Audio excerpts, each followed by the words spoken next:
میرے نبی پاک نے فرمایا مسجد اقصی میں جس نے ایک نماز پڑھی 25,000 کا ثواب، اور میری مسجد میں جس نے ایک نماز پڑھی 50,000 کا ثواب، اور اللہ کے گھر بیت اللہ جس نے پڑھی 1,00,000 کا ثواب۔ مسجد اقصی کا تو ذکر ہی چھوڑ گیا ہے، کیوں؟ وہ مسجد جس کی طرف منہ کر کے 15 سال میرے نبی پاک نے نماز ادا کی، مسجد اقصی کی طرف جدھر منہ کر کے تیرے اور میرے رسول نماز پڑھتے رہے، آج وہ مسجد یہودی کے قبضے میں ہے۔ کئی جمعے تالا رہتا ہے، وہاں نماز نہیں پڑھنے دی جاتی۔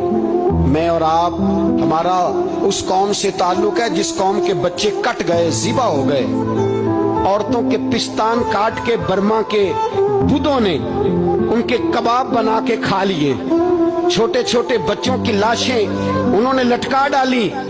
میرے بھائی تجھے خبر ہی نہیں، یہ تو جانا تو کبھی گنبد خضرا پہ، تو میرے مصطفیٰ نے فرمایا من ازا مسلم فقد ازانی، فرمایا جب میرا مسلمان تکلیف میں ہوتا ہے تو میں گنبد میں تکلیف میں ہوتا ہوں، مجھے درد ہوتا ہے، مجھے اذیت ہوتی ہے۔ پوچھ جا کے محبوب پاک سے، میرے عزیز کسی کو غم ہی نہیں ان لوگوں کا، کسی کو پرواہ ہی نہیں، کچھ سوچتا ہی نہیں ان کے بارے میں۔ میں اپنے گھر میں مست ہوں، آپ اپنے گھر میں مست ہیں۔ میرے رسول اللہ کی امت لٹ گئی ساری، جگہ جگہ تباہی، 1 انچ دھرتی پر زمین ایسی نہیں جو کافر کی ہو اور خون بہتا ہو۔